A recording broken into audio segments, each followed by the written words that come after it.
Hello दोस्तों, law with advocate Kavita channel पर company law की क्लास में आप सभी का प्यारा सा वेलकम। जैसा कि हम कल अपनी कंपनी को रजिस्टर करा चुके थे, हमारी कंपनी का इनकॉर्पोरेशन हो चुका था। आज हम ये समझेंगे कि उस रजिस्ट्रेशन का इफेक्ट क्या पड़ेगा। ठीक है, साथ ही साथ हम दो इंपॉर्टेंट टर्म्स को समझेंगे, that is memorandum of association and article of association.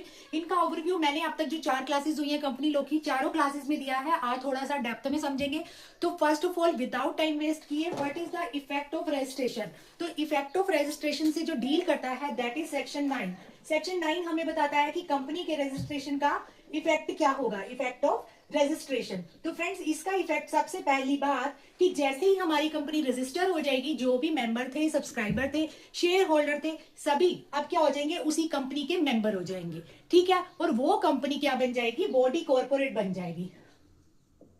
वो कंपनी बॉडी कॉर्पोरेट बन जाएगी। ठीक है, अब बॉडी कॉर्पोरेट का मतलब क्या हुआ यहाँ पर, मतलब नेम एज मेमोरेंडम में उसका नाम बॉडी कॉर्पोरेट जो है, जो कंटेंट था वही हो जाएगा। ठीक है, अब यहाँ पर समझिए कि body corporate by this said name shall be capable of, यानी जो हमारी कंपनी बॉडी कॉर्पोरेट बन जाएगी, अब वो क्या क्या काम कर सकती है। ठीक है, पहली बात, जैसे ही हमारी कंपनी की सारी प्रोसेस पूरी हो जाएगी तो वो कोई भी काम कर सकती है अपनी कंपनी से रिलेटेड, कंपनी की ग्रोथ से रिलेटेड। ठीक है, जितने भी फंक्शंस होंगे, all the function of an incorporated company under this act वो कर सकती है। ठीक है, दूसरी बात, हैविंग परपेचुअल सक्सेशन, मतलब भले ही कोई भी डायरेक्टर चेंज हो जाए, शेयर होल्डर बदल जाए, कोई भी मेंबर अगर अदल बदल होता है, उसका कंपनी के रजिस्ट्रेशन पे इफेक्ट, कंपनी के इनकॉर्पोरेशन पे इफेक्ट नहीं पड़ेगा। Company having in perpetual succession, मतलब company continue in working position में रहेगी। तीसरी बात, कंपनी के पास पावर है, वो एक्वायर कर सकती है, होल्ड कर सकती है, डिस्पोज ऑफ कर सकती है प्रॉपर्टी को, भले ही मूवेबल हो भले ही इमूवेबल हो। ठीक है, और वो क्या कर सकती है इसके साथ साथ, to contract and to sue and be sued, मतलब क्या हुआ कि अब जो है कंपनी किसी के साथ कॉन्ट्रैक्ट कर सकती है। अगर कॉन्ट्रैक्ट ब्रीच होता है, अगर कंपनी ब्रीच करती है तो कंपनी पे स्यू हो सकता है, अगर सामने वाली फर्म ब्रीच करती है तो उस पे भी स्यू कर सकती है। ये था इफेक्ट ऑफ रजिस्ट्रेशन। अब आ जाइए जो हमारा मेन टॉपिक है यहाँ पर, memorandum of association and article of association क्या होता है। ठीक है, जैसा कि मैंने आपको बताया, मेमोरेंडम ऑफ एसोसिएशन का मतलब होता है कि हमारी कंपनी का ऑब्जेक्ट क्या है, कंपनी क्या है, कैसे बनेगी, क्या चलेगी, क्या उसका ऑब्जेक्ट है, कंपनी में क्या काम होगा। ठीक है, सारी बातें किसमें लिखी जाएंगी, मेमोरेंडम ऑफ एसोसिएशन में लिखी जाएंगी। अब आ जाइए, यहाँ पर कह रहा है कि मेमोरेंडम ऑफ एसोसिएशन जो होता है ना, एक फंडामेंटल डॉक्यूमेंट होता है। ठीक है, और जो काम होता है for the formation of company के लिए, यानी कंपनी की फॉर्मेशन के लिए फर्स्ट ऑफ ऑल आपको नीड है मेमोरेंडम ऑफ एसोसिएशन की। This is fundamental document, fundamental document. ठीक है, दूसरी बात यहाँ पर कहा गया है कि इसको ना, जो मेमोरेंडम ऑफ एसोसिएशन है, इसको हम चार्टर और कॉन्स्टिट्यूशन भी कंसीडर करते हैं। अब यहाँ पर कॉन्स्टिट्यूशन का मतलब संविधान मत समझ लेना कि इसको हम संविधान मानते हैं। यस, इसका मतलब वही है कि कॉन्स्टिट्यूशन का मतलब संविधान, लेकिन जो संविधान एक है हमारा, जिसके अंदर हम जो है देश कैसे चलेगा, देश की सरकार कैसे चलेगी, और देश की जो है सरकार की क्या पावर्स हैं, क्या लिमिटेशन है, वो सब जिस डॉक्यूमेंट में मेंशन है दैट इज कॉन्स्टिट्यूशन। उसी तरह से कंपनी के लिए भी एक कॉन्स्टिट्यूशन बनाया जाता है, मतलब एक ऐसा संविधान बनाया जाता है जिसके अंदर देश के चलने की कार्रवाइयों का ब्यौरा नहीं होता। उसके अंदर होगा कि हमारी कंपनी कैसे चलेगी, कंपनी के मेंबर्स कौन होंगे, उनकी क्या पावर्स होंगी, क्या लिमिटेशन होंगी। दैट्स व्हाई इसको भी यहाँ पर चार्टर और कॉन्स्टिट्यूशन कहा गया है। दोनों का मतलब है बहुत ही इंपॉर्टेंट डॉक्यूमेंट। ठीक है, समझ में आ गई इतनी बात। अब यहाँ पर दे रखा है कि मेमोरेंडम डिफाइन करता है रिलेशनशिप ऑफ द कंपनी, किसके साथ, मेंबर के साथ, या मेंबर का कंपनी के साथ, ठीक है, या फिर कंपनी का आउटसाइडर के साथ। और ये एनेबल करता है सभी को जो भी कंपनी से डील करते हैं कि उनको पता होना चाहिए कंपनी की पावर्स क्या है, कंपनी की लिमिटेशन क्या है, कंपनी कैसे काम में जो है एंगेज है। ठीक है, तो ये क्या करता है, उन सभी मेंबर्स को एनेबल करता है। एनेबल मतलब सक्षम करता है कि वो जाने सब कुछ कंपनी के बारे में। कौन, मेमोरेंडम ऑफ एसोसिएशन। अब आ जाइए यहाँ पर, मेमोरेंडम के अंदर अब कौन कौन सी चीजें होती है, जो भी चीजें है ना यहाँ पर, जो भी मेंशन है, मोस्टली मैंने आपको डेफिनेशन क्लॉज में समझाया हुआ है। लेट हम डिस्कस करते हैं वन बाय वन। जैसे यहाँ पर सबसे पहले यहाँ पर दे रखा है कि मेमोरेंडम के अंदर फर्स्ट ऑफ ऑल क्या होगा, नेम क्लोज होगा। ठीक है, अब नेम क्लोज क्या होगा, नेम क्लोज का मतलब कंपनी का नेम मेंशन होगा। नेम के लास्ट में यहाँ पर एक वर्ड होगा लिमिटेड, नेम के लास्ट में एक वर्ड होगा लिमिटेड। ये हम मेमोरेंडम ऑफ एसोसिएशन के यहाँ पर अब फीचर्स पढ़ रहे हैं, उसके अंदर क्या क्या होगा, फर्स्ट ऑफ ऑल कंपनी का जो भी नेम होगा उसके साथ लिमिटेड लिखा होगा। लेकिन ध्यान रहे, सेक्शन 8 के अंदर जिस कंपनी की बात की जा रही है, सेक्शन 8 मैं आपको डिस्कस कर चुकी हूँ आपके साथ। सेक्शन 8 की कंपनी के लिए ये लिमिटेड वर्ड हम यूज नहीं करेंगे। जरा दिमाग में जोर डालिए और कमेंट बॉक्स में बताइए कि सेक्शन 8 कौन सी कंपनी के बारे में बात करता है। अदरवाइज मैं ही बता देती हूँ कि सेक्शन 8 जो बात करता है चैरिटेबल कंपनी के बारे में, यानी नॉन प्रॉफिटेबल कंपनी जो सिर्फ चैरिटी पर्पज के लिए बनी होती है। ठीक है, समझ में आ गई बात। सेक्शन 8 उससे डील करता है। जितना भी पढ़ाया जा रहा है पिछली क्लासेस को दिमाग में रखोगे तभी आगे समझ में आएगा। सीधा 4th 5th क्लास पर आओगे तो समझ नहीं आएगा। कंपनी लो है, इंटरेस्टिंग है, लेकिन जब इसके साथ जान पहचान हो जाएगी तभी इंटरेस्टिंग लगेगा। स्टार्टिंग से आपको कंपनी लो बहुत ज्यादा मुश्किल भी लगेगा, क्योंकि यहाँ पर जो भी टर्म्स मेंशन है ना उसका इंटरप्रिटेशन बहुत जरूरी है, और उसका इंटरप्रिटेशन आप हिंदी टू इंग्लिश या इंग्लिश टू हिंदी नहीं कर सकते। आपको बिजनेस की भाषा में, बिजनेस की लैंग्वेज में ही उन्हीं टर्म्स को समझना पड़ेगा। इसलिए फुल फोकस के साथ प्लीज पूरी क्लास देखा कीजिए, और जो भी चीज समझ ना आए कमेंट बॉक्स में अपने डाउट को मेंशन कीजिए। I will address your all doubt. तो ये था नेम की बात। दूसरा मेमोरेंडम के अंदर होगा सिचुएशन क्लॉज। सिचुएशन क्लॉज, अब सिचुएशन क्लॉज का मतलब क्या होता है? यहाँ पर सिचुएशन क्लॉज का मतलब ये नहीं है कि कोई भी सिचुएशन या फिर परिस्थिति की बात नहीं हो रही। मींस यहाँ पर रजिस्टर ऑफिस कहाँ होगा उस लोकेशन की बात हो रही है। मतलब आपका जो कंपनी है उसका रजिस्टर ऑफिस कहाँ सिचुएटेड होगा, वो भी किसमें मेंशन होगा? मेमोरेंडम ऑफ एसोसिएशन में मेंशन होगा। तीसरी बात यहाँ पर कह रहा है ऑब्जेक्ट क्लॉज। डेफिनेट सी बात है, मतलब कॉमन सी बात है, कोई भी मेमोरेंडम ऑफ एसोसिएशन है उसका मतलब ही यही है जिसके अंदर कंपनी का ऑब्जेक्ट मेंशन होगा, तो ऑब्जेक्ट क्लोज तो होगा ही। इसी के साथ साथ लाइबिलिटी क्लोज भी होगा। अब यहाँ पर कंपनी जो है वो कैसी है? लिमिटेड बाय लाइबिलिटी है, लिमिटेड बाय शेयर्स है, गारंटी बाय शेयर्स है। तो ये सब चीजें किसमें होंगी? मेमोरेंडम ऑफ एसोसिएशन में मेंशन होगी ये सब चीजें। अब यहाँ पर दे रखा है कि और इसके अंदर 4th पॉइंट जो है कैपिटल क्लोज होगा। ठीक है, अब कैपिटल क्लोज का क्या मतलब है कि अगर कंपनी फॉर्म हो रही है विद शेयर कैपिटल और note, that will be mention in memorandum of association. साथ ही साथ सब्सक्रिप्शन क्लोज होगा कि कौन कौन सब्सक्राइबर हैं इस कंपनी के। साथ ही साथ नॉमिनेशन क्लोज होगा। नॉमिनेशन क्लोज या फिर जो यहाँ पर एक और दे रखा है एसोसिएशन क्लोज। ध्यान रहे, नॉमिनेशन क्लोज, एसोसिएशन क्लोज दोनों ही क्लोज, नॉमिनेशन और एसोसिएशन क्लोज दोनों ही 1% कंपनी के केस में होंगे, दोनों ही ओपीसी कंपनी के केस में होंगे। ध्यान रहे, पता है ना इन दोनों का मतलब? मैं पहले भी आपको बता चुकी हूँ, पुरानी क्लासेस को देखा कीजिए, अदरवाइज हर क्लास में पिछली बातों को डिस्कस करना पॉसिबल नहीं है। अब आ जाइए फर्दर, यहाँ पर दे रखा है कि सेक्शन 4 का सब क्लोज 1, सेक्शन 4 का सब क्लोज 1। यहाँ तक देखो हमने सेक्शन 9 पढ़ा, इफेक्ट ऑफ रजिस्ट्रेशन क्या होता है, फिर हमने मेमोरेंडम ऑफ एसोसिएशन पढ़ा, उसका जो है उसके अंदर क्या क्या चीजें कंटेन्स होंगी वो पढ़ा। अब हम पढ़ रहे हैं सेक्शन 4 का सब क्लोज 1, जिसके अंदर सब चीजों को डिफाइन किया गया है। जैसे ही first of all name of close यहाँ पर दे रखा है कि कंपनी का जो नेम होगा उसके लास्ट वर्ड में लिमिटेड होगा, बट अगर कंपनी सेक्शन 8 के अकॉर्डिंग जो है कोई इनकॉर्पोरेट हुई है तो उसके अंदर लिमिटेड नहीं लगेगा। दूसरी बात यहाँ पर दे रहा है कि application for reserving name for proposed company. Proposed company क्या होता है फ्रेंड्स? प्रपोज्ड कंपनी का मतलब होता है जिसका अभी प्रपोजल दिया है, कंपनी अभी बनी नहीं है।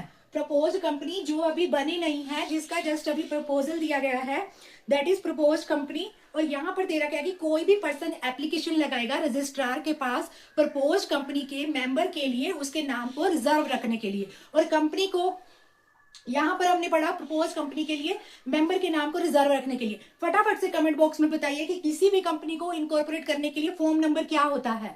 अगर आप मेरी क्लासेस को अच्छे से देख रही हैं, ध्यान से देख रहे हैं, तो आपको अभी क्लिक होगा just mention in the comment box. Otherwise मुझे तो बताना ही है क्योंकि मैं आपको पढ़ा रही हूँ। तो INC 32 फॉर्म नंबर था कंपनी को इनकॉर्पोरेट करने का। आपको ये फॉर्म भरना पड़ेगा। इस फॉर्म का जो भी प्रोफॉर्मा होगा उसको फुलफिल करके कंपनी को इनकॉर्पोरेट करने के लिए आपको रजिस्ट्रार के ऑफिस में फाइल करना होगा। ठीक है, अब आ जाइए यहाँ पर नेक्स्ट, यहाँ पर दे रहा है। अच्छा, ये चीज ध्यान रखना, जब भी हमें कंपनी से रिलेटेड कोई भी एप्लीकेशन फॉर्म डालना है, भले ही नॉमिनी के लिए, रिजर्विंग नेम के लिए, प्रपोज कंपनी के लिए, जो आप फॉर्म भरोगे सबका फॉर्म नंबर भी अलग होगा। साथ ही साथ आपको उसके साथ जो भी फी प्रिस्क्राइब की गई होगी उन सब फॉर्म के साथ आपको फी भी सबमिट करनी होगी।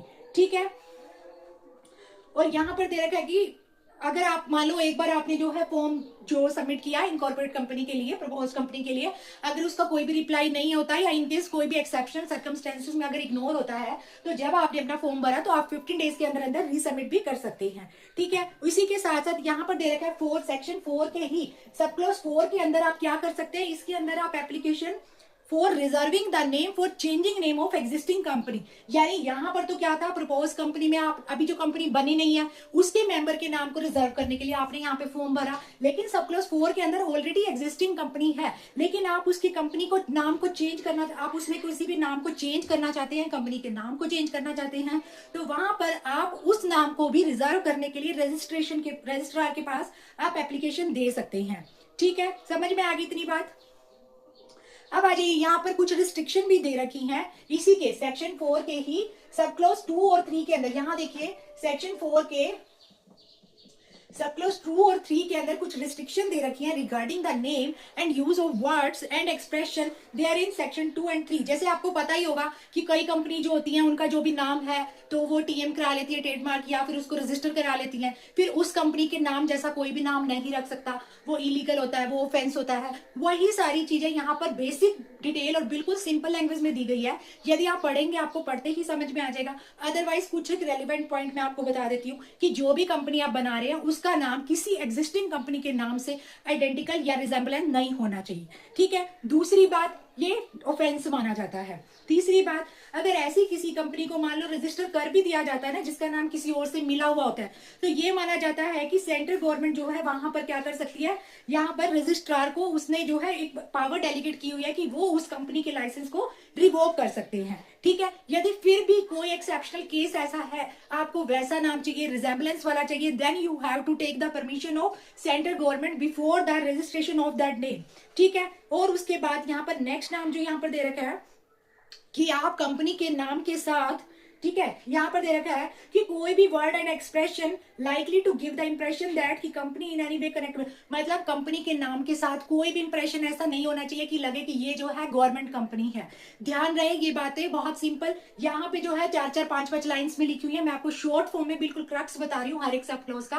प्लीज जो भी नोट्स है, बेरेक्ट है, बुक है, उसके साइड में मेंशन कर लीजिए ताकि आपको याद रहे। कोशिश किया कीजिए जो भी आपकी बुक है उसी पे ही नोट्स बना दिए, उसको बिल्कुल भांट दीजिए अच्छे से। अगर आप सोचेंगे कि मैं इसको अलग फ्रेश कॉपी पे लिखूं, अलग नोट्स बनाऊं, मैं red pen black pen use करूं, टाइम कंज्यूमिंग प्रोसेस है फ्रेंड्स। उसी नोट्स पे लिखिए ताकि जब भी आप उसको उठाएं आपको याद हो जाए। जितने रिसोर्स कम होंगे उतनी आपकी स्टडी अच्छी होगी। अगर टेबल ही एक कंपनी लोगी 4 किताबों से भर जाएगी तो आप पढ़ नहीं पाएंगे। तो चलते आगे कंटिन्यू करते हैं। यहाँ पर नेक्स्ट यहाँ पर दे रखा है फ्रेंड्स, यहाँ पर ना कुछ और भी चीजें यहाँ पर दे रखी हैं कि जैसे कंपनी का नाम है उसके अंदर जो है अल्फाबेट होने चाहिए। ठीक है, अगर मान लो जैसे किसी कंपनी का नाम, अगर मतलब कह रहा है कि कोई भी कंपनी है ना, किसी भी कंपनी के साथ मान लो किसी कंपनी के साथ ओनली लिखा हुआ है और नेक्स्ट किसी कंपनी के साथ ओनली ऑफ लिखा हुआ है, वो भी रिजेंबलेंस मानी जाएगी, वो नाम भी एक्सेप्ट नहीं होगा। यानी मान लो कोई ग्रीन कंपनी है, दूसरी ग्रीन्स कंपनी बन रही है, तो वो एस भी क्या माना जाएगा, रिजेंबलेंस कंपनी, एक्सेप्टेबल नहीं है। ध्यान रहिए छोटी छोटी बातें।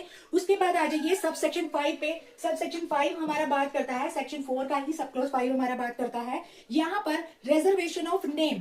रिजर्वेशन ऑफ नेम आपको मैंने बताया कि अपॉन द रिसिप्ट, अब जैसे ही रजिस्ट्रार के पास आपने अप्लाई किया कि भाई मेरी एग्जिस्टिंग कंपनी है, उसका मुझे नाम चेंज करना है, तो प्लीज उसका नाम जो है रिजर्व कर लीजिए। आपने कंपनी की इनकॉर्पोरेशन का जो फॉर्म नंबर था वो फिल करके नेम के लिए आपने जो है प्रोसेस स्टार्ट कर दी। अब यहाँ पर क्या है, जैसे ही रजिस्ट्रार को एप्लीकेशन मिलेगी, सारी इंफॉर्मेशन के बेस पे जो भी डॉक्यूमेंट्स आप रिक्वायर्ड होंगे वो जो आपने लगाए होंगे रजिस्ट्रेशन के द्वारा जांच करने के बाद रिजर्व कर लिया जाएगा ना name of the period of 20 days. यानी 20 डेज के लिए उस नेम को रिजर्व कर लिया जाएगा डेट ऑफ अप्रूवल से। लेकिन यहाँ पर कह रहा है कि in case of application for reservation of name या change of name existing company, तो रजिस्ट्रार जो होगा उस नेम को 60 डेज के लिए जो है रिजर्व करेगा। यानी कोई भी प्रपोज कंपनी है, आपको नया ही नाम अगर कोई भी रिजर्व कराना है तो you have the time period 20 days. अगर कोई एग्जिस्टिंग कंपनी है तो एग्जिस्टिंग कंपनी के केस में जो भी टाइम पीरियड होगा, एग्जिस्टिंग कंपनी के केस में 60 डेज का टाइम पीरियड है। 60 डेज के लिए जो है रजिस्ट्रार उस नाम को रिजर्व करेगा।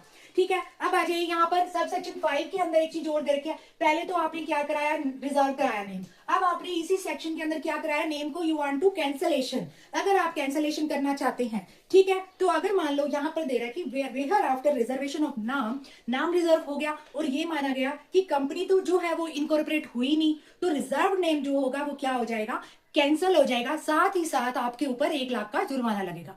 ध्यान रहे, आपने कंपनी के इनकॉर्पोरेशन, कंपनी के नेम को रिजर्व करने के लिए आपने एप्लीकेशन लगाई, रजिस्ट्रार के पास वो एप्लीकेशन गई, आपकी कंपनी तो बनी ही नहीं, रजिस्ट्रार का तो टाइम वेस्ट हुआ, तो वहां पर आपके लिए 1 लाख पेनल्टी का प्रोविजन है। ठीक है, अब आ जाइए यहाँ पर। और अगर कंपनी मान लो बन जाती है तो यहाँ पर रजिस्ट्रार क्या करेगा, कंपनी को जो है एक अपॉर्चुनिटी ऑफ बीइंग हर्ड देगा। ठीक है, मतलब उसको सुना, अपना डिफेंस रखने का, अपना पक्ष रखने का उसको एक अवसर देगा कि ठीक है भाई बोल, जो भी तेरी प्रॉब्लम है या क्या करना है। उसके बाद आप क्या करोगे, या तो आप कंपनी के नेम को चेंज करा सकते हो। ठीक है, जैसे मान लो कंपनी इनकॉर्पोरेट नहीं हुई, आपके ऊपर सीधा 1 लाख का जुर्माना लग गया और नेम को क्या कर दिया, कैंसिल कर दिया। अब आ गया जो कंपनी वाला था वो आ गया अपना डिफेंस रखने, अपना पक्ष रखने, भाई होने वाली है, या थोड़ा टाइम लग रहा है, या थोड़ा समय और दे दीजिए। अगर रजिस्ट्रार को लगता है कि सही बात कह रहा है, सेटिस्फाई हो जाता है, ठीक है, तो 3 महीने का टाइम उसको और देता है कि वो अपनी कंपनी के नेम को या तो चेंज करे, या कंपनी के नेम को या तो कोई एक्शन ले कंपनी के नेम को लेकर, या तो कंपनी के नेम को स्ट्राइकिंग ऑफ कर देगा, या फिर क्या करेगा, एक पिटीशन लगाएगा for the binding up of the company. समझ में आ गई? अब भाई इससे सिंपल तो कोई आपको समझा ही नहीं सकता। यहाँ पर हिंदी, इंग्लिश और स्वदेशी भाषा सब चल रही है इस क्लास में। आई होप आप सबको सब समझ में आ रहा होगा। अब आ जाइए सिचुएशन क्लॉज पे। जो हमने पढ़ा था ना, ये सिचुएशन क्लॉज था कि यहाँ पर कंपनी कहाँ सिचुएटेड है, उसका रजिस्टर ऑफिस कहाँ सिचुएटेड है, ठीक है, लोकेशन क्या है, वो सब भी कहाँ होनी चाहिए, मेमोरेंडम ऑफ एसोसिएशन में होनी चाहिए। अब यहाँ पर जो सेक्शन 4 का सब क्लॉज 1 है, ठीक है, इसके बी क्लॉज में यहाँ पर क्या दे रखा है कि मेमोरेंडम ऑफ कंपनी नेम करेगी, नेम मेंशन करेगी उस स्टेट का जहां पर आपका ऑफिस सिचुएटेड है। पहली बात। दूसरी बात क्या है कि जो भी situation of the register office important है फ्रॉम द प्रोस्पेक्टिस ऑफ। अब कहता है भाई क्यों जरूरी है लोकेशन का, आपको बता दिया हमारी कंपनी है, हमने रजिस्टर करा ली, अब आपको ये क्यों जानना है कि कहाँ उसका रजिस्टर ऑफिस है। भाई अगर कोई भी यहाँ पर जो कंप्लेन होती है कंपनी की, या कोई भी मुद्दा या कोई भी ऐसा इश्यू अराइज होता है, तो वहां पर जुरिस्डिक्शन को हम कैसे चेक करेंगे कि कौन से नेशनल कंपनी लॉ ट्रिब्यूनल की वहां पर जुरिस्डिक्शन बनती है। जुरिस्डिक्शन को डिटरमाइन करने के लिए कंपनी का रजिस्टर ऑफिस कहाँ है, उसकी लोकेशन का हमें पता होना चाहिए। दूसरा, कंपनी के डोमिसाइल के लिए ध्यान रहे, क्यों चाहिए लोकेशन हमें, कंपनी की लोकेशन हमें चाहिए कि उसका डोमिसाइल ऑफ कंपनी क्या है। ठीक है, अगर कोई भी इश्यू अराइज होता है तो एनसीएलटी की जो है national NLCT national law company tribunal की जो है जुरिस्डिक्शन क्या बनती है। उसके बाद जो कंपनी की जनरल मीटिंग है वो उसी ऑफिस में होगी जो उसका रजिस्टर ऑफिस होगा। ठीक है, अब जैसी कंपनी है, मान लो एक कंपनी यहाँ बन गई, एक दूसरी जगह बन गई, एक तीसरी जगह बन गई, उसका हेड ऑफिस एक होगा, तो जनरल मीटिंग कहाँ होगी, उसी ऑफिस में होगी जहां पर वो सिचुएटेड होगा। साथ ही साथ यहाँ पर कह रहा है कि act as the address to which notice and other communication can be send. यानी आपकी कंपनी पे कोई भी अगर आपको नोटिस सेंड करना है तो वो कहाँ करेंगे, उसके लिए भी तो हमें एड्रेस चाहिए होगा।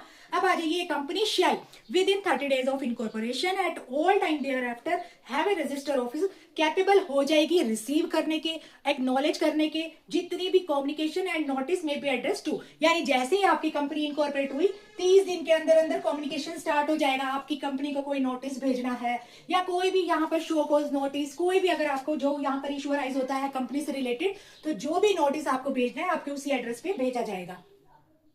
उसके बाद ऑब्जेक्ट क्लोज, आपको पता ही है कंपनी का ऑब्जेक्ट क्लोज क्या है, फिर भी थोड़ा डीपली समझते हैं। वही है भाई, कंपनी का जो मेमोरेंडम होगा उसके अंदर ऑब्जेक्ट मेंशन होगा कि किस लिए कंपनी को इनकॉर्पोरेट किया गया है, कौन कौन से मैटर कंसीडर्ड है, नेसेसरी है आगे फर्दरेंस के लिए। एक company can not depart away to do anything beyond और आउटसाइड इट्स ऑब्जेक्ट। जो कंपनी का ऑब्जेक्ट है उससे कंपनी बाहर नहीं जा सकती, अदरवाइज उसको क्या माना जाता है, अल्ट्रा वायरस माना जाता है। ठीक है, अल्ट्रा वायरस का मतलब होता है वॉयलेशन करना, जो भी कंपनी के मेमोरेंडम ऑफ एसोसिएशन के अंदर रेगुलेशन लिखे हुए हैं उसका violation is called ultra vires. और साथ ही साथ यहाँ पर दे रखा है it is worth nothing. Worth nothing यहाँ पर एक टर्म है, वर्थ नथिंग। अब इसका मतलब होता है भाई, नथिंग का मतलब ये नहीं कि कुछ नहीं, इसका मतलब होता है कि ध्यान देने योग्य बातें। आप कौन सी बात पे हमें ध्यान देना है उस पे आ जाइए। यहाँ पर कह रहा है कि it is worth nothing here the memorandum of company को अल्टर्ड किया जा सकता है यदि आप कंपनी के स्कोप को वाइडेंड करना चाहते हैं, बढ़ाना चाहते हैं। ठीक है, लेकिन जो अल्टरेशन आप करेंगे उसका प्रोस्पेक्टिव इफेक्ट होगा, रेट्रोस्पेक्टिव इफेक्ट नहीं होगा। यानी जो कंपनी चल रही है जब अल्टरेशन होगी उसके बाद वो जो है यहाँ पर एनफोर्स में आएगा। किसी भी पुराने किसी भी प्रोविजन पे, किसी भी उस पे जो भी कंपनी का काम चल रहा है, किसी भी पुराने ट्रांजैक्शन पे उसका काम नहीं चलेगा। ठीक है, और एक चीज और भी दे रखी है, कई बार क्या होता है ना, कंपनी जो होती है मेमोरेंडम ऑफ एसोसिएशन में जो ऑब्जेक्ट होता है ना उससे बियॉन्ड काम करने लग जाती है। ठीक है, और फिर क्या होता है, कई बार शेयर होल्डर या मेंबर भी मंजूरी दे देते हैं कि चलो ठीक है, लेकिन ऐसा नहीं होता, ये भी इलीगल है, ये भी क्या माना जाएगा, अल्ट्रा वायरस माना जाएगा। ठीक है, अब आ जाइए नेक्स्ट, यहाँ पर दे रहा है कि कंपनी जो भी कंपनी का ऑब्जेक्ट है उससे रिलेटेड कुछ भी कर सकती है। दो टर्म्स दे रखे हैं यहाँ पर, समझिए उसको। जैसे यहाँ पे एक तो दे रखा है इंसिडेंटल और दे रखा है कंसिक्वेंशियल। अब ये जो दो वर्ड है ना, अगर आप इसकी जो है ट्रांसलेशन, इसका मतलब वो कैब में इसकी हिंदी देख लोगे, समझ आएगा ही नहीं। हर लॉ में ये वाले वर्ड जरूर लिखे होते हैं, मोस्टली प्रियम्बल में भी मेंशन होते हैं। तो इसका मतलब फ्रेंड्स कोई रॉकेट साइन नहीं है, सिंपल सी बात है। कंपनी हर वो काम कर सकती है जो कंपनी से इंसिडेंटल हो, यानी कंपनी के और जो भी काम है उससे जो है जुड़े हुए हों। इंसिडेंट का मतलब होता है जुड़े हुए, पूरक, यानी जो कंपनी को पूरा करते हो। दूसरा कंसिक्वेंशियल, यानी जो भी कंपनी के काम है उसके परिणाम स्वरूप क्या क्या चीजें आवश्यक है, वो सब काम जो है कंपनी कर सकती है। यहाँ पर और कुछ यहाँ पर रॉकेट साइन नहीं है, यही यहाँ पर दे रखा है। इसके साथ यहाँ पर एक केस दे रखा है कि ये बताया गया इसमें कि भाई जो डॉक्ट्राइन और अल्ट्रा वायरस का जो यहाँ पर सिद्धांत है, ठीक है, वो कहां से आया। मैं सिंपल से आपको ओवरव्यू दे रही हूँ इस केस का, क्योंकि इसमें तो बहुत बड़ा दे रखा है, अब इतना बड़ा पढ़ने का हमारे पास टाइम नहीं है। सिंपल सी बात समझो, यहाँ पर पहली तो एक टर्म है कि एनंसिएशन, ठीक है, इसको आप बोल सकते हो जन्म, मतलब उत्पन्न कहां से हुआ, क्या है यहाँ पर डॉक्ट्राइन। डॉक्ट्राइन का मतलब होता है सिद्धांत, ठीक है, डॉक्ट्राइन का मतलब होता है सिद्धांत। Doctrine of ultra vires, ultra vires का मतलब होता है वायलेशन। भाई जो भी काम करना है उसके जो भी एक रूल है, रेगुलेशन है, उसके अगेंस्ट जाकर अगर आप कुछ करते हो तो क्या होता है, उसका वायलेशन होता है। यहाँ पर एक केस का नाम दे रखा है, जिसको यहाँ पर मैं केस का नाम लिख देती हूँ, Ashbury, Ashbury railway carriage company, railway carriage and iron company limited versus Riche. ठीक है, यहाँ पर ये दो पार्टियां, एक ये रेलवे कैरेज जो है एशबरी रेलवे कैरेज कंपनी हो गया, और दूसरा ये रिचे। रिचे भी क्या है, एक फर्म का नाम है। हर फर्म के नाम के आगे ऐसे MIS लिखा होता है, इसका मतलब होता है मैस्टर्स, और इसका मतलब होता है जब भी किसी कंपनी में एक से ज्यादा लोग हैं, सबको रिप्रेजेंट करने के लिए दिस टर्म इज यूज्ड। ठीक है, तो आप समझिए इस केस के फैक्ट क्या थे। तो फ्रेंड्स ये जो कंपनी है ना, इस कंपनी के मेमोरेंडम ऑफ एसोसिएशन में लिखा हुआ था कि भाई हम जो है अपनी कंपनी बनाएंगे रेलवे कैरेज को बनाना। रेलवे कैरेज का मतलब होता है जो रेल के डिब्बे हैं उनको बनाना, उनको सेल करना, ठीक है, और मतलब वहां पर जो भी है उसको सेल परचेज करना, उनको किराए पे देना, ये तो था इनका ऑब्जेक्ट। लेकिन जब ये रिचे से यहाँ पर रिचे से कॉन्ट्रैक्ट करने गए और रिचे ने इनको प्रपोजल दिया रेलवे लाइन को बनाने का, जो कि कहाँ बनानी थी, जो रेलवे लाइन बनानी थी बेल्जियम के अंदर, जो रेलवे लाइन कहां बनानी थी, बेल्जियम के अंदर बनानी थी फ्रेंड्स। तो इसने प्रपोजल दिया उसका रिचे का, ठीक है। फिर अब इनको क्या हुआ, इनको लगा कि रेलवे के जो डिब्बे बनाने हैं उसमें कम प्रॉफिट है,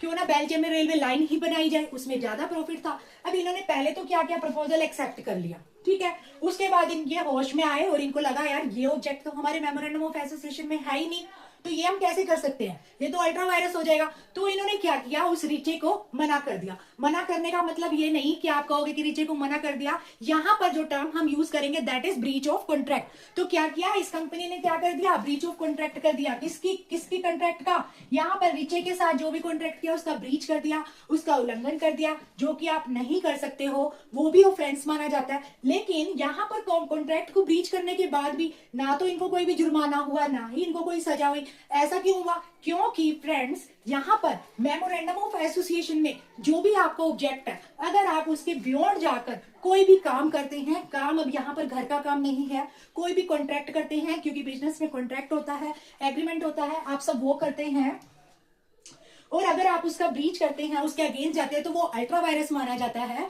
और वो कॉन्ट्रैक्ट आपका स्टार्टिंग से ही क्या हो जाता है, वो वॉइड हो जाता है। वो कॉन्ट्रैक्ट आपका इनिशियली वॉइड माना जाता है, ठीक है। इसलिए कॉन्ट्रैक्ट की तो कोई वैलिडिटी शुरू से ही नहीं थी। अब ये जो था रिचे भी, ये कौन सा चुप रहने वाला था, इसने भी कहा भाई ब्रीच किया है, तो इसने क्या किया, रिचे ने डैमेजेस का सूट लेके आ गया।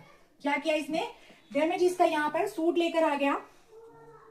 और यहाँ पर लेकिन कोर्ट ने यहाँ पर क्या कहा, यहाँ पर जो यहाँ पर दे रखा है house of Lord in a classic case के नाम से केस को जाना जाता है फ्रेंड। तो यहाँ पर हाउस ऑफ लॉर्ड ने कहा कि आपका डैमेजेस का भी राइट नहीं है, क्योंकि you should also know the memorandum of association of that company. क्योंकि मेमोरेंडम ऑफ एसोसिएशन कोई ऐसी बुक, ऐसी डायरी नहीं है किसी की पर्सनल जो किसी के ड्रॉर में रखी होगी। It is a public document, memorandum of association, it's a public document, you should know about the object and scope of that company. ठीक है भाई, जिसके साथ आप काम कर रहे हो उसके बारे में छानबीन तो कर लो, जान पहचान तो बना लो उससे, तभी तो आप उसके साथ आपका कॉन्ट्रैक्ट जो है अचीव हो पाएगा। तो यहाँ पर ये भी बच गया भाई, इसको भी कोई भी यहाँ पर डैमेजेस नहीं मिली। तो ये इस केस का था, और इससे अच्छा एग्जाम्पल मेमोरेंडम ऑफ एसोसिएशन को समझने का हो ही नहीं सकता। ठीक है, अब आ जाइए यहाँ पर नेक्स्ट आ जाइए, अब इसका इफेक्ट क्या होगा आपने समझ लिया, डॉक्ट्राइन ऑफ अल्ट्रा वायरस का क्या इफेक्ट होगा। अब आ जाइए यहाँ पर देखो लाइबिलिटी क्लोज दे रखा है, लाइबिलिटी क्लोज। अब लाइबिलिटी क्लोज में क्या दे रखा है, देखो ये सारी चीजें ना मैं आपको समझा चुकी, बस थोड़ा डेप्थ में हम चल रहे हैं। लाइबिलिटी का मतलब वही होता है, दो तरह की मैंने आपको कंपनी बताई थी कि कंपनी की लाइबिलिटी डिपेंड करती है कि कंपनी लिमिटेड बाय शेयर्स है या लिमिटेड बाय गारंटी है। दोनों टर्म्स को मैंने डेफिनेशन क्लास के अंदर बहुत अच्छे से समझाया था। वहीं अगर हम कैपिटल क्लोज की बात करें तो पहली ही डेफिनेशन थी, इसको भी मैंने बहुत अच्छे से समझाया था। आप समझ उसको देखेंगे आपको समझ में आ जाएगा। सब्सक्रिप्शन क्लोज भी मैंने समझाया था, नॉमिनेशन क्लोज भी मैंने आपको बताया था कि अगर 1% कंपनी है तो वो क्या करेगी, एक नॉमिनी का जो है नाम नाम को रिजर्व रखने के लिए एक एप्लीकेशन लगाएगी। क्योंकि अगर मान लो जो भी 1% कंपनी में एक मेंबर होता है, अगर उसकी डेथ हो जाती है, इनकेपेबल हो जाता है, जो दूसरा जो नॉमिनी है वो उसकी जगह पर वहां पर आ जाएगा। ठीक है, अब आ रही है दूसरी टर्म पे, that is article of association. Very important और वेरी सिंपल। ठीक है, यहां पर हम समझते हैं आर्टिकल ऑफ एसोसिएशन को। अब ये आर्टिकल ऑफ एसोसिएशन क्या कहता है, यहाँ पर देखिए सबसे पहले तो समझिए सेक्शन 5 जो है वो बात करता है आर्टिकल ऑफ एसोसिएशन की। सेक्शन 5 किसकी बात करता है, आर्टिकल ऑफ एसोसिएशन की। ये कहता है कि भाई जो भी कंपनी है, कंपनी का एक आर्टिकल ऑफ एसोसिएशन होता है, उसके अंदर जो भी इंटरनल रूल्स एंड रेगुलेशन है वो सब मेंशन होते हैं। कंपनी उसी की अकॉर्डिंग काम करेगी, जो भी कॉन्ट्रैक्ट गवर्न होंगे उसी रूल्स एंड रेगुलेशन के अकॉर्डिंग होंगे। और it is the complementary to the memorandum. ये क्या है, इट इज द कॉम्प्लीमेंट्री, यहां पर एक टर्म दे रखी है, इसका मतलब है कॉम्प्लीमेंट्री टू द मेमोरेंडम। इसका मतलब है कि भाई ये जो है ना आर्टिकल ऑफ एसोसिएशन, ये मेमोरेंडम को पूरा करता है। ठीक है, समझ में आ गया। और इसके अंदर वो भी मेंशन होता है कि कॉन्ट्रैक्ट कौन करेगा बिटवीन कंपनी एंड मेंबर, और जो है मेंबर या कंपनी आपस में एक दूसरे के साथ कॉन्ट्रैक्ट कर सकते हैं।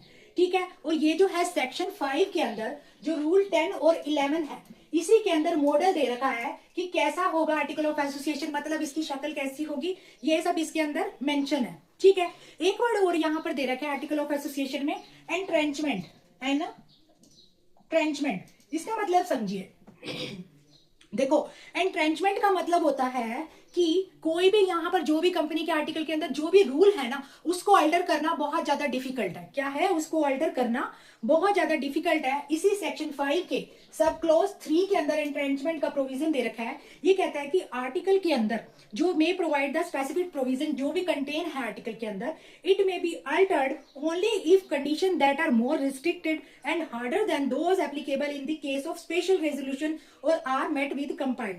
मतलब कह रहा है कि यहाँ पर एंट्रेंचमेंट का जो प्रोविजन है, ये कह रहा है कि कंपनी के आर्टिकल के अंदर जो भी रूल एंड रेगुलेशन है ना, उनको बाद में चेंज करना बहुत कठिन है। मतलब इसका मतलब difficult to amend the rule and regulation which is mention in the article of association. And second thing, you can change by the special resolution if you have exceptional circumstances, then you can change। ठीक है, now the manner of inclusion of the entrenchment provision. अब manner क्या, अब ये entrenchment enter कैसे होगा भाई, अगर डिफिकल्ट टू अमेंड है फिर भी हमें अमेंड करना है तो कैसे ये एंटर होगा। तो सेक्शन 5 का ही सब क्लोज 4 हमें बताता है कि आप क्या करेंगे अगर आपको एंट्रेंचमेंट कंपनी के इनकॉर्पोरेट बात करने के बाद बनानी है। ठीक है, तो या तो आप जब कंपनी इनकॉर्पोरेट हो रही है ना तभी इसका प्रोविजन डलवा दो, भाई जब जरूरत पड़ेगी हम इसको क्या करेंगे, चेंज करेंगे। या फिर वो अमेंडमेंट आप कर सकते हो अगर सभी एग्री होते हैं। प्राइवेट कंपनी के अंदर सभी मेंबर एग्री होने चाहिए, और पब्लिक कंपनी के अंदर only by the special resolution you can change in your article. समझ में आ गई। अब आ जाइए यहाँ पर notice to the registrar of the entrenchment. इसका भी वही प्रोविजन है फ्रेंड्स, एंट्रेंचमेंट के लिए भी आपको, मतलब कंपनी और रजिस्ट्रार इन दोनों का तो ऐसा रिलेशन है, कंपनी में कुछ भी हुआ इसको रजिस्ट्रार को पूरी इंफॉर्मेशन जाएगी, हर काम इस बंदे से पूछ पूछ को होगा। भले ही आप कंपनी के मालिक हो, लेकिन हर चीज की परमिशन आपको रजिस्ट्रार से लेनी पड़ेगी। भले ही आप अपनी कंपनी को चलाओगे जैसे प्राइम मिनिस्टर देश को चलाता है, लेकिन सहमति किसकी लगेगी, रजिस्ट्रार यानी प्रेसिडेंट की लगेगी। ध्यान रहे इस बात को। अब आ जाइए, वही एंट्रेंचमेंट का प्रोविजन है। ठीक है, उसके लिए आपको वही भरना पड़ेगा, यहाँ पर फॉर्म नंबर है जो INC, क्योंकि कंपनी के इनकॉर्पोरेशन के टाइम कोई भी क्लोज आपको डलवाना है तो आपको यही फॉर्म चाहिए होगा, इसी फॉर्म को आप यूज करेंगे। अदरवाइज एक चीज ध्यान रहे, और आपको पता ही है ना भाई फीस भी देनी होगी। एक चीज और ध्यान रखिए, अगर मान लो कंपनी के इनकॉर्पोरेशन के टाइम पे आप एंट्रेंचमेंट का प्रोविजन डलवाना चाहते हो तो आप ये वाला फॉर्म नंबर डाल दो। अदरवाइज एग्जिस्टिंग कंपनी है तो ये नेक्स्ट टर्म आ गई फॉर्म नंबर MGT 14।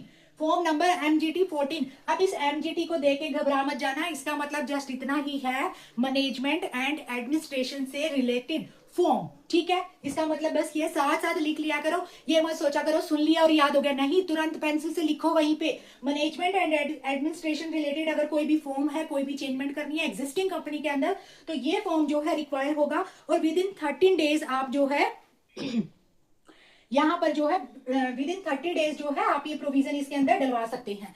ठीक है, एग्जिस्टिंग कंपनी के अंदर। उसके बाद आ जाइए यहाँ पर मॉडल फॉर्म ऑफ आर्टिकल। यहाँ पर देखो इन्होंने क्या रखा है, सब सेक्शन 6। अब सेक्शन जो 5 है ना, इसी का सब सेक्शन 6 हमें ये बताता है मॉडल कैसा होगा, किसका, आर्टिकल ऑफ एसोसिएशन का। किसका मॉडल बता रहा है ये आर्टिकल का, तो इसके अंदर कह रहा है कि मॉडल की अगर हम बात करें तो आर्टिकल ऑफ एसोसिएशन में ये मॉडल होगा। भाई जो भी model form of article of association या तो लिखा होगा कंपनी लिमिटेड बाय शेयर्स है, ठीक है, या कंपनी लिमिटेड बाय गारंटी है, या फिर उसके पास शेयर कैपिटल भी है, या फिर कंपनी लिमिटेड बाय गारंटी तो है लेकिन उसके पास शेयर कैपिटल नहीं है, या फिर article of association of an unlimited company का है लेकिन उसके पास शेयर कैपिटल है, या फिर कंपनी अनलिमिटेड है लेकिन शेयर कैपिटल नहीं है। ये इसका मॉडल है, इसमें कुछ रॉकेट साइन नहीं था, जस्ट मैंने वैसे ही पढ़ दिया। क्लास का एंड कर रहे हैं हम, कल संडे है, कल हम क्लास को नहीं करेंगे, लेकिन आज तक 5 क्लास हो चुकी है। आई होप आपको ये क्लास बहुत अच्छी लगी होगी, और नहीं भी लगी होगी तो पूरी देखेंगे तो जरूर अच्छी लगेगी। कल संडे है, कल आपकी हॉलीडे है कंपनी लॉ की क्लासेस की, तो पिछली 5 क्लासों को बहुत अच्छे से देखकर समझ लेना। कोई भी डाउट हो कमेंट बॉक्स में एड्रेस कीजिएगा, पूरी वीडियो को देखिएगा, बिना वीडियो देखे किसी भी चीज को, किसी भी प्रोविजन को जज मत कीजिएगा कि ये मुश्किल है या ये आसान है। तो मिलते हैं नेक्स्ट वीडियो में फर्दर टॉपिक के साथ। Bye bye, thank you.